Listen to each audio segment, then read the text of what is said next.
পক্ষ থেকে একাদশ শ্রেণীর ছাত্রছাত্রীদের মধ্যে সবাইকে অভিনন্দন ও শুভেচ্ছা। আমরা বেশ কিছুদিন ধরে তোমাদের সঙ্গে অনলাইন ক্লাসে আছি। তো সরাসরি যেহেতু তোমাদের সঙ্গে আমরা অংশগ্রহণ করতে পারছি না, তাই অনলাইন ক্লাসের মাধ্যমে আমরা ক্লাস নেওয়ার চেষ্টা করছি। তো তোমরা যারা সমাজবিজ্ঞানের ক্লাস, বিশেষ করে একাদশ শ্রেণীর ছাত্রছাত্রী যারা সবে মাত্র ভর্তি হলে, তোমাদের এই মুহূর্তে যারা আমার অনলাইন ক্লাস দেখছো বা আমার সঙ্গে শেয়ার করবে, তোমাদের সবাইকে এবং আমার পক্ষ থেকে অভিনন্দন ও আরেকবার শুভেচ্ছা জানাচ্ছি। প্রিয় ছাত্রছাত্রী, আমরা এর আগে আমার সমাজবিজ্ঞানের আলোচনায় প্রথম অধ্যায়ে যে আলোচনাগুলি হয়ে গেছে, বিশেষ করে সমাজবিজ্ঞানের সংজ্ঞা, সমাজবিজ্ঞানের প্রকৃতি, সমাজবিজ্ঞানের পরিধি, সমাজবিজ্ঞান পাঠের প্রয়োজনীয়তা এবং সমাজবিজ্ঞানের উৎপত্তি, আমরা এখন আলোচনায় আছি সমাজবিজ্ঞানের সঙ্গে অন্যান্য যে সামাজিক বিজ্ঞানগুলি আছে, সেই সামাজিক বিজ্ঞানের সঙ্গে সমাজবিজ্ঞানের সম্পর্ক বা পার্থক্যটা কী ধরনের, সেইগুলি আলোচনা আমরা করছি। তো গত ক্লাসে আমরা সমাজবিজ্ঞানের সঙ্গে নৃবিজ্ঞানের সম্পর্ক, সমাজবিজ্ঞানের সঙ্গে রাষ্ট্রবিজ্ঞানের সম্পর্ক এবং সমাজবিজ্ঞানের সঙ্গে সমাজ কল্যাণের যে সম্পর্ক আছে, সেই সম্পর্কগুলি নিয়ে আমরা তোমাদের সঙ্গে আলোচনা করছি। তোমরা যারা সরাসরি দেখছো ক্লাস বা পরবর্তীতে দেখছো, তোমরা সেখানে একটা নতুন বিষয় তোমরা জানতে পারলে, সেটা হচ্ছে নৃবিজ্ঞান, অ্যানথ্রোপোলজি, অর্থাৎ সমাজবিজ্ঞানের সঙ্গে নৃবিজ্ঞানের সম্পর্ক।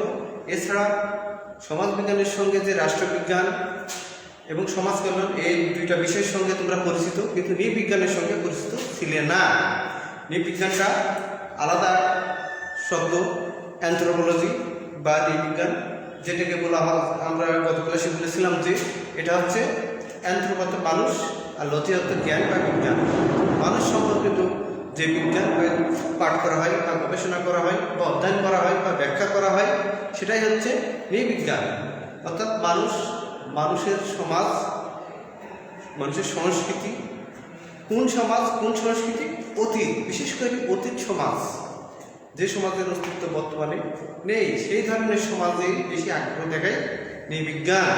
বর্তমানকে উপেক্ষা করে তাও না, অতীত সমাজকে প্রাধান্য দিয়ে থাকে, যে সমাজের অস্তিত্ব বর্তমান সমাজে নেই বললেই চলে। তাই আমরা গত ক্লাসে নৃবিজ্ঞানের সঙ্গে সমাজবিজ্ঞানের সম্পর্ক আলোচনা করেছিলাম। তো নৃবিজ্ঞান হচ্ছে কিসের বিজ্ঞান? মানুষ এবং মানুষের সমাজ সম্পর্কিত। কোন সমাজ? অতীত সমাজ।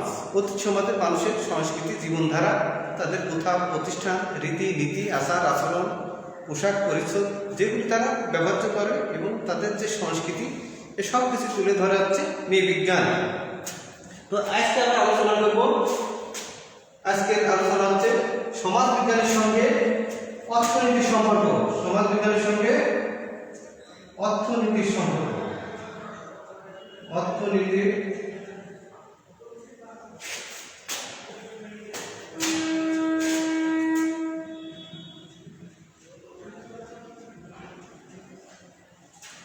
সমাজবিজ্ঞানের সঙ্গে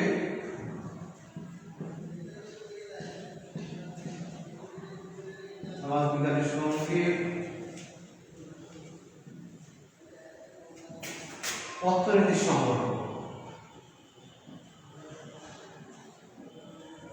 অর্থনীতির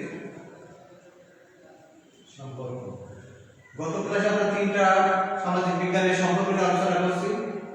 আজকে আমরা সমাজবিজ্ঞানের সঙ্গে অর্থনীতির সম্পর্ক, সমাজবিজ্ঞানের সঙ্গে ইতিহাসের সম্পর্ক, আজকে আমরা তিনটা বিষয় নিয়ে আলোচনা করব। সমাজবিজ্ঞানের সঙ্গে ইতিহাসের সম্পর্ক। যেহেতু সময় আমাদের অল্প, তাই সংক্ষেপে প্রত্যেকটা বিষয় আমাকে তুলে ধরতে হবে এবং তোমাদের সঙ্গে সামনে আলোচনা করতে হবে। সমাজবিজ্ঞানের সঙ্গে ইতিহাসের সম্পর্ক।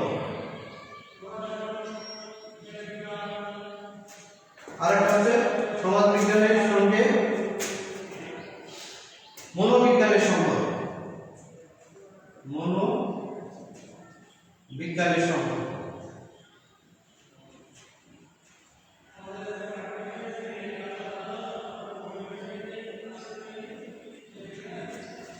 প্রিয় ছাত্রছাত্রী, আমরা এখন এক এক করে এই তিনটা বিষয়, এই সামাজিক তিনটা বিজ্ঞান তিনটা বিষয় আছে, এই বিষয়ের সঙ্গে সমাজ বিজ্ঞানের সম্পর্ক নিয়ে আমাদের সম্মুখে তুলে ধরব। তো আমরা এক এক করে আলোচনা করি। প্রথমত এই সমাজ বিজ্ঞানের সঙ্গে কিসের সম্পর্ক? অর্থনীতির সম্পর্ক। সমাজ বিজ্ঞানের সঙ্গে কোন সামাজিক বিজ্ঞান? অর্থনীতি।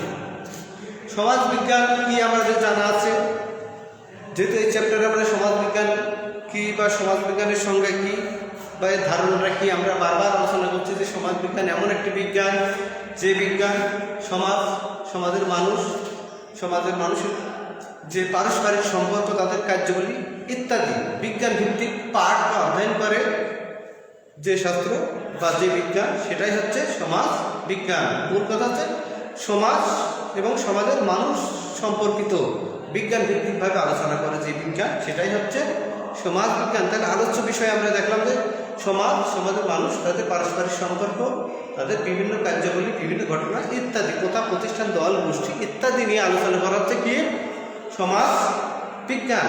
তাহলে আলোচ্য বিষয় আমরা সমাজ বিজ্ঞানের কি সেটা আমরা পেয়ে গেলাম। এবার আমরা দেখি অর্থনীতি। অর্থনীতির আলোচ্য বিষয়টা কেমন? অর্থনীতির আলোচ্য বিষয়টা কেমন?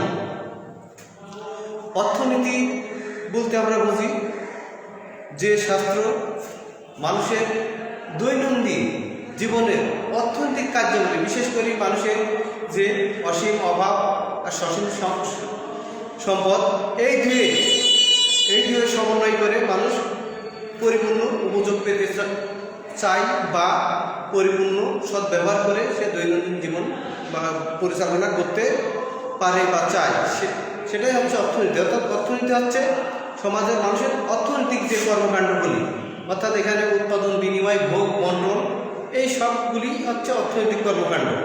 আর এই অর্থনৈতিক কর্মকাণ্ডগুলি এই অর্থনীতি আলোচনা করে থাকে। অর্থাৎ অর্থশাস্ত্র যেটাকে আমরা বলি বা অর্থনীতি বলি, সেই অর্থনীতি হচ্ছে সমাজের মানুষের অর্থ সংক্রান্ত, আর্থিক দিক সংক্রান্ত যে দিকগুলি আছে, অর্থনৈতিক যে কার্যাবলীগুলি আছে, সেটা কিভাবে মানুষ সদ্ব্যবহার করে পরিপূর্ণ তৃপ্তি পেতে পারে বা পরিপূর্ণ সদ্ব্যবহার করে উপযোগ পেতে পারে, এই ধরনের যে আলোচনা করে যে শাস্ত্র, সেটাই হচ্ছে অর্থনীতি। অর্থাৎ অসীম অভাব আর সসীম সম্পদের পূর্ণ সদ্ব্যবহার করার যে দিকটা তুলে ধরে, সেটাই হচ্ছে অর্থনীতি। অর্থনীতির জনক অ্যাডাম স্মিথ, অধ্যাপক মার্শাল, এনারাও অর্থনৈতিক উপর জোর দিয়েছেন এবং অর্থনৈতিক যে কর্মকাণ্ডটা কীভাবে পরিচালনা করবে বা মানুষ সেগুলি পরিচালনা করতে পারে, সেইগুলো তুলে ধরছেন এনারা। তাহলে অর্থনীতি হচ্ছে মানুষের আর্থিক সংক্রান্ত বা অর্থ সংক্রান্ত যে দিকগুলি, অর্থনৈতিক যে দৈনন্দিন যে কার্যগুলি আছে, যে দৈনন্দিন কার্যগুলিগুলি মানুষ প্রতিনিয়ত করে থাকে, এই দিকগুলি কীভাবে সে সুষ্ঠু সুন্দরভাবে পরিচালনা করতে পারে, এই দিকগুলি তুলে ধরে হচ্ছে অর্থনীতি। অর্থাৎ অর্থনীতি এখানে ব্যয়, বিমা, তার বিনিময়, ভোগ, উৎপাদন, চাহিদা, উপযোগ, কাম্যতা ইত্যাদি ইত্যাদি বিষয়গুলি আছে, সব বিষয়গুলি তুলে ধরে হচ্ছে অর্থনীতি। তাহলে আমরা দেখছি যে আলোচ্য বিষয়ের দিক দিয়ে সমাজবিজ্ঞানের আলোচনা এক ধরনের আর অর্থনীতির আলোচনা আর এক ধরনের। অর্থাৎ সমাজবিজ্ঞানের হচ্ছে সমাজ এবং সমাজের মানুষ সম্পর্কিত এবং সমাজ কাঠামো, সমাজের কার্যবলী সম্পর্কিত।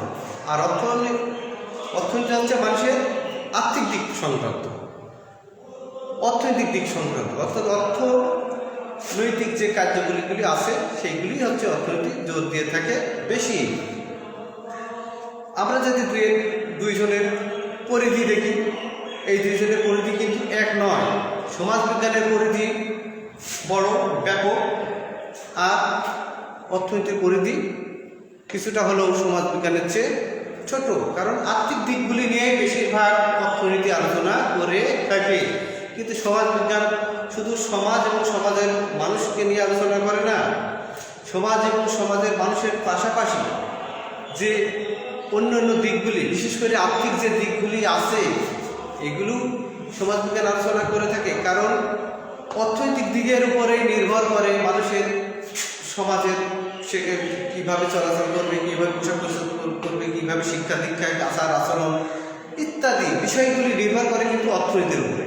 কারণ আর্থিক দিক সংক্রান্ত যে বিষয়গুলি আছে সেই জন্য অর্থনীতিকে সমাজের বলা হয়েছে মৌল কাঠামো, আর এর উপর ভিত্তি করে যা গড়ে ওঠে সেটাকে বলা হয়েছে উপরিকাঠামো। অর্থাৎ সমাজবিজ্ঞানের সমাজ কাঠামোর যে দিকটা আছে এই সমাজ কাঠামোর মধ্যে মৌল কাঠামো উপরিকাঠামো যেটা বলা হয়েছে সেই যেটাকে কার্ল মার্কস মৌল কাঠামো এবং উপরিকাঠামো বলছেন। যে অর্থনীতির উপর ভিত্তি করে সমাজে দুই ধরনের কাঠামো থাকে, একটা হচ্ছে মৌল কাঠামো আর একটা উপরিকাঠামো। তো এই অর্থনৈতিকটাকেই বা আর্থিক দিকটাকে অর্থ সংক্রান্ত যে দিকটাকে অর্থের উপরে অর্থনৈতিক দিকটাকে জোর দিয়ে এটাকে মৌল কাঠামো বলছেন কার্ল মার্কস।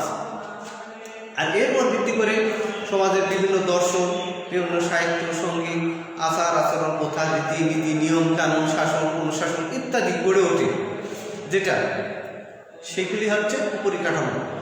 তাই আমরা বলতে পারি যে অর্থনীতি এবং সমাজবিজ্ঞান এদের মধ্যে কিন্তু একটা ঘনিষ্ঠ সম্পর্ক আছে। কারণ অর্থনীতির উপর ভিত্তি করে বা অর্থের উপর ভিত্তি করে সমাজের উপরিকাঠামো গড়ে ওঠে। সেখানে মানুষের সঙ্গে বলো শিক্ষা দীক্ষা, পোশাক পরিচ্ছদ, রীতিনীতি, জীবনযাপন, চাল চলন, আচার আচরণ, শিক্ষা দীক্ষা সব কিছু নির্ভর করে আর্থিক দিক। আর্থিক দিক যদি খারাপ হয়ে যায় সব কিছু সমাজের দুর্বল হয়ে পড়ে। আবার অর্থনৈতিক দিক যদি শক্তিশালী হয়, আর্থিক দিক যদি শক্তিশালী হয়, তাহলে মৌল কাঠামোর উপর ভর করে সমাজের উপরিকাঠামো গড়ে ওঠে। সেই উপরিকাঠামো কিন্তু ক্রমেই সমাজকে এগিয়ে নিয়ে যায়, সমাজকে সামনের দিকে এগিয়ে নিয়ে যায়।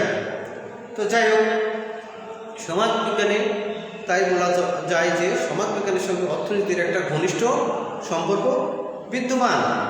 আবার সমাজবিজ্ঞানের যে স্তর বিন্যাসের কথা বলা হয়েছে, যে মানুষের মর্যাদা, মানুষের ক্ষমতা, মানুষের সম্পদ ইত্যাদি ইত্যাদি যার উপর ভিত্তি করে সমাজের যে স্তর বিন্যাস, এই স্তর বিন্যাসের ভিত্তিতে মানুষের সমাজের বিভিন্ন পেশার নির্ধারণ হয় এবং সে বিভিন্ন ধরনের পেশায় নিয়োজিত থাকে। এই পেশার উপর ভিত্তি করেও সমাজের যে মানুষের শ্রেণী বিন্যাস হয়, এই শ্রেণী বিন্যাসটাও অর্থনীতিবিদদের তাদের জ্ঞানে কাজে লাগে। তাই আমরা বলতে পারি যে সমাজবিজ্ঞান এবং অর্থনীতি একটা ঘনিষ্ঠ সম্পর্ক বিদ্যমান, এর মধ্যে একটা ঘনিষ্ঠ সম্পর্ক আছে। সেই জন্য সমাজবিজ্ঞান এবং অর্থনীতি একে অপরের পরিপূরক আমরা বলতে পারি। এই দুইয়ের মধ্যে একটা ঘনিষ্ঠ সম্পর্ক আছে, আর এই জন্য সমাজবিজ্ঞান এবং অর্থনীতি একে অপরের পরিপূরক।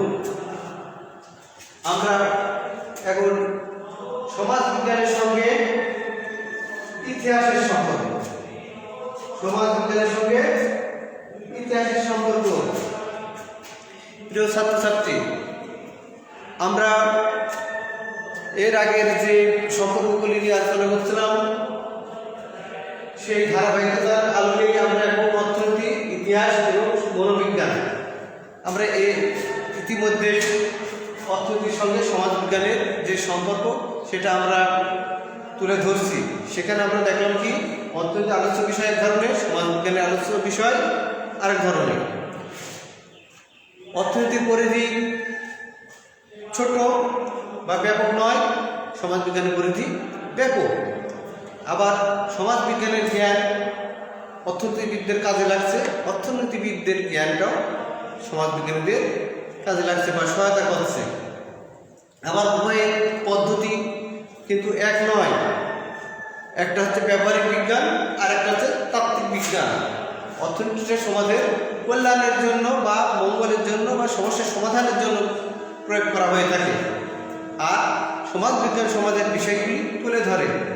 তাত্ত্বিক বিজ্ঞান এটা প্রয়োগমূলক নয়, এটা হচ্ছে সমস্যা কোথায়, সমস্যার সৃষ্টি হয় কীভাবে, এই দিকগুলি তুলে ধরা হচ্ছে সমাজবিজ্ঞান। সেই জন্য দুই বিজ্ঞান বা দুই শাস্ত্র দুই ধরনের, তারপরেও এদের মধ্যে একটা ঘনিষ্ঠ সম্পর্ক বিদ্যমান। কারণ সমাজবিজ্ঞান এবং অর্থনীতি এই দুইটাই সমাজের মানুষ সম্পর্কিত, সমাজ এবং মানুষ দুইজনই কিন্তু অর্থনৈতিক কর্মকাণ্ডের সঙ্গে জড়িত, অর্থাৎ সমাজের এবং সমাজের মানুষের মধ্যে যে কার্যকলাপগুলি ঘটে আর্থিক কার্যকলাপটাই সেখানে প্রাধান্য পায়। সেই জন্য অর্থনীতি এবং সমাজবিজ্ঞানের মধ্যে একটা ঘনিষ্ঠ সম্পর্ক বিদ্যমান।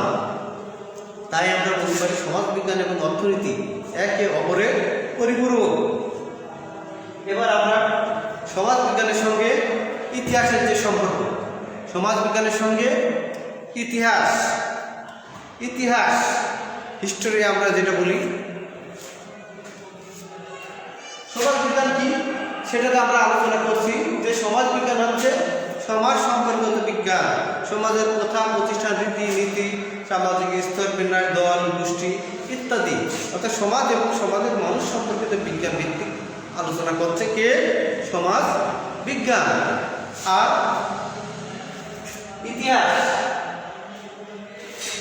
ইতিহাস অর্থাৎ অতীত, ইতি মানে শেষ, অর্থাৎ অতীত, অর্থাৎ অতীতের ইতিহাস যেটার অস্তিত্ব বর্তমানে নেই। অতীত সমাজ, ইতিহাস হচ্ছে অতীত সমাজের কাহিনী, যে সমাজের অস্তিত্ব বর্তমান সমাজে নেই। সেই সমাজের বিভিন্ন ঘটনা, সেই সমাজের বিভিন্ন রাজরাজার কাহিনী, সন তারিখ, বিভিন্ন রাজরাজার ভিতরে যুদ্ধ, তাদের যে ঘটনাগুলি ঘটে, এই সম্পর্কিত যে আলোচনা বিজ্ঞান ভিত্তিকভাবে যে শাস্ত্র তুলে ধরে সেটাই হচ্ছে ইতিহাস। অর্থাৎ ইতিহাস হচ্ছে অতীত সম্পর্কিত পাঠ, অতীত সম্পর্কিত যে পাঠ বা অধ্যয়ন বা গবেষণা বা যে আলোচনা সেটাই হচ্ছে ইতিহাস। অতীতের ঘটনাগুলি তুলে ধরাই হচ্ছে ইতিহাস। অতীতের ঘটনা, অতীতের কাহিনী, অতীতের সমাজ, অতীতের রাজ্যের উত্থান পতন ঘটনা, সন তারিখ, যুদ্ধ, রাজরাজার কাহিনী, রাজ্যের উত্থান পতন ইত্যাদি সম্পর্কিত যে আলোচনা করে যে বিজ্ঞান বা যে শাস্ত্র সেটাই হচ্ছে ইতিহাস। তাহলে আমরা জানতে পারলাম কি, প্রিয় ছাত্রছাত্রী, আমরা জানতে পারলাম কি যে ইতিহাস হচ্ছে অতীত সমাজ সম্পর্কিত আলোচনা। কোন সমাজ সম্পর্কিত? অতীত সমাজ সম্পর্কিত। তার মানে কি এই নয়, তার মানে কি এই না যে শুধু ইতিহাস শুধু অতীতকেই পাঠ করে, বর্তমান নিয়ে কোনো মাথা ঘামাই না। ইদানিং ঐতিহাসিক বা ইতিহাসবিদ যারা, ওনারাও বর্তমানকেও জানার চেষ্টা করছে বা বর্তমানকে নিয়েও মাথা ঘামাচ্ছে। তো যাই হোক, সেটা পরে আমরা তাহলে আলোচনায় দেখলাম যে সমাজবিজ্ঞান হচ্ছে সমাজ সম্পর্কিত যে আলোচনা বা পাঠ, আর ইতিহাস হচ্ছে অতীত সম্পর্কিত যে আলোচনা বা পাঠ। তাহলে একটা হচ্ছে বর্তমান সমাজ আর একটা হচ্ছে অতীত সমাজ। অতীত সম্পর্কিত যে আলোচনা বা পাঠ সেটাই হচ্ছে ইতিহাস। তাহলে আমরা এখানে পেলাম কি যে ইতিহাসের আলোচ্য বিষয় এক ধরনের আর সমাজবিজ্ঞানের আলোচ্য বিষয় আর এক ধরনের। অর্থাৎ সমাজবিজ্ঞান হচ্ছে বর্তমান সমাজ আর ইতিহাস হচ্ছে অতীত সমাজ সম্পর্কিত যে পাঠ। তাহলে আলোচনার বিষয় কিন্তু দুই ধরনের, একটা হচ্ছে বর্তমান সমাজ আর একটা অতীত সমাজ। এই ইতিহাস এবং সমাজবিজ্ঞানের পরিধি কিন্তু এক নয়, এই দুই বিজ্ঞানের পরিধি দুই ধরনের, একটা পরিধি বড় আর একটা পরিধি ছোট। একটা হচ্ছে অতীত সমাজকে নিয়ে আলোচনা করে, অতীত সমাজের কোন বিষয়গুলি নিয়ে? অতীত সমাজের বিভিন্ন ঘটনা, বিভিন্ন রাজরাজার কাহিনী যেগুলি ঘটে গেছে, যে সমাজের অস্তিত্ব বর্তমান সমাজে নেই, আছে কিসের মাধ্যমে? বিভিন্ন লাইব্রেরিতে আছে, বিভিন্ন জাদুঘরে আছে, বিভিন্ন দলিল দস্তাবেজ, বিভিন্ন পেপার পত্রিকায়, বিভিন্ন ম্যাগাজিনে ইত্যাদি সংরক্ষিত আছে। এই সমাজ, এই ঘটনাগুলি আমরা পাই কোথা থেকে? অতীত কাহিনী যেগুলি বর্ণনা করা আছে, যেগুলি একসময় ঘটেছিল, এক ধরনের সমাজ ছিল, সেই সমাজ সম্পর্কিত যে আলোচনা বা পাঠ করে যে বিষয় সেটাই হচ্ছে ইতিহাস। তাহলে আমরা দেখছি যে অতীত সমাজকে নিয়ে বেশি গুরুত্ব দিয়ে থাকে কে? ইতিহাস। আর সমাজবিজ্ঞান অতীতকে নয়। সমাজবিজ্ঞান বর্তমান সমাজকে আলোচনা করে বেশি, কারণ সমাজবিজ্ঞান হচ্ছে বর্তমান সমাজকে নিয়ে, বর্তমান সমাজের মানুষ, বিভিন্ন সমাজের বিভিন্ন ঘটনা ইত্যাদি, অর্থাৎ সমাজ এবং সমাজ সম্পর্কিত যাবতীয় যে ঘটনাগুলি ঘটে বর্তমান সমাজে, বিভিন্ন সমস্যা যেগুলি ঘটে, এগুলি নিয়ে আলোচনা করা হচ্ছে সমাজ বিজ্ঞান। তাহলে আলোচ্য বিষয়ে আমরা দেখছি যে দুই ধরনের পরিধিগত দিক দিয়ে আমরা দেখছি যে দুইটার পরিধি এক নয়। একটার পরিধি অতীত সমাজকে গুরুত্ব দেয় বেশি, আর একজন বর্তমান সমাজ এবং বর্তমান সমাজের সমস্ত কিছু যা ঘটে থাকে, অর্থাৎ বিভিন্ন প্রথা, প্রতিষ্ঠান, দল, গোষ্ঠী, এদের মধ্যে যে পারস্পরিক সম্পর্ক, এদের মধ্যে যে কার্যাবলী, ঘটনা ইত্যাদি সব কিছু নিয়েই কিন্তু আলোচনা করা হচ্ছে সমাজ বিজ্ঞান। সমাজ বিজ্ঞান তার আলোচনায় যে বিষয়গুলি তুলে ধরে, সেই বিষয়গুলি তুলে ধরার ক্ষেত্রে বিভিন্ন ধরনের পদ্ধতি গ্রহণ করে। সেখানে ঘটনা জরিপ পদ্ধতি, সেখানে নমুনায়ন পদ্ধতি, কেস স্টাডি পদ্ধতি ইত্যাদি ইত্যাদি গ্রহণ করে থাকে। কিন্তু ইতিহাস কিন্তু এই ধরনের পদ্ধতি অবলম্বন করে না। ইতিহাস সেখানে বিভিন্ন ধরনের যে পদ্ধতিগুলি আছে, এর মধ্যে কিছু কিছু পদ্ধতি যেগুলি বিভিন্ন জায়গায় সংরক্ষিত আছে, সেইগুলি সম্পর্কে আলোচনা করে বা সেইগুলি সম্পর্কে মাথা ঘামায়, সেইগুলি সেখান থেকে তথ্য সংগ্রহ করে এবং সেই সংগ্রহ করতে যাই হয়তো তাকে অংশগ্রহণ ও পর্যবেক্ষণ পদ্ধতি গ্রহণ করতে হয়ে থাকে। অর্থাৎ ওই সমাজ সম্পর্কে জানার জন্য, অতীত সম্পর্কে জানার জন্য সমাজবিজ্ঞানীদের এই ধরনের পদ্ধতি, অর্থাৎ সমাজ বিশ্লেষণাত্মক যে পদ্ধতি, অর্থাৎ অতীত সমাজকে জানার যে বা বিশ্লেষণ করার যে ঐতিহাসিক পদ্ধতি, সেইটা ঐতিহাসিক পদ্ধতি অবলম্বন করে থাকে হচ্ছে ইতিহাস। অর্থাৎ অতীত সমাজের যে ঘটনাগুলো আছে এগুলি বিশ্লেষণ করে অতীত সমাজ সম্পর্কে জানতে চাই হচ্ছে ইতিহাস। আর সমাজ বিজ্ঞান বর্তমান সমাজকে জানার জন্য একাধিক পদ্ধতি আছে, এই পদ্ধতিগুলি অবলম্বন করে থাকে। অর্থাৎ সমাজ বিজ্ঞান বৃহদায়িকার পদ্ধতি, অর্থাৎ ম্যাক্রো লেভেলে সে গবেষণা করতে পারে, কিন্তু ইতিহাস ম্যাক্রো লেভেলে গবেষণা করতে পারে না। ইতিহাসবিদরা এরা মাইক্রো লেভেলে গবেষণা করে থাকে।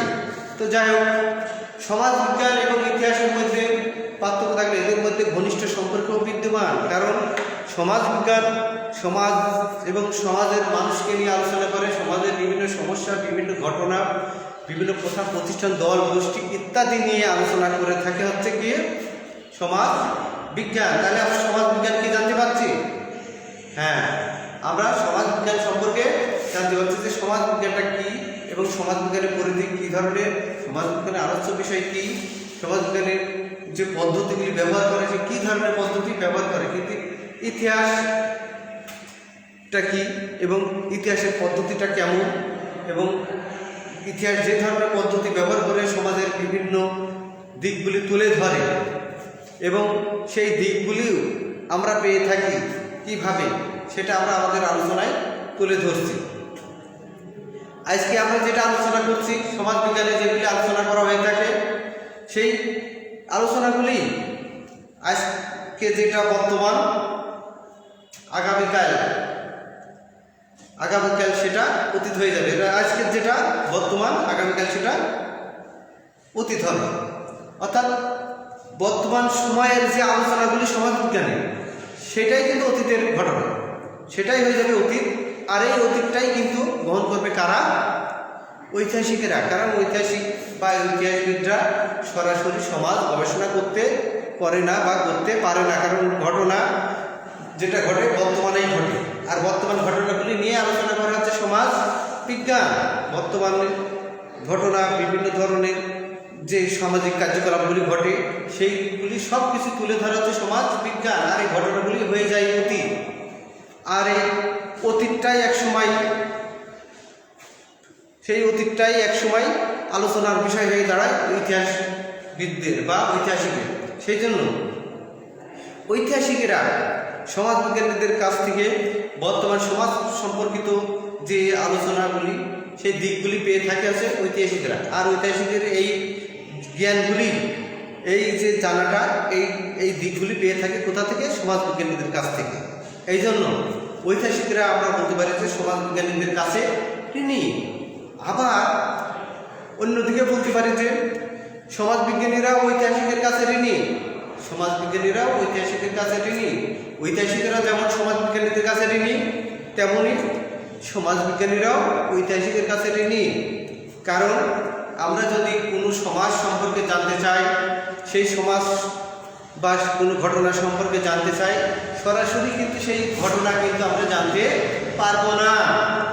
সরাসরি সেই ঘটনার সম্পর্কে সঠিক তথ্য তুলে ধরতে পারবো না যদি আমরা সেই ঘটনা বা সেই সমাজ সম্পর্কে বা তার অতীত সম্পর্কে না জানি।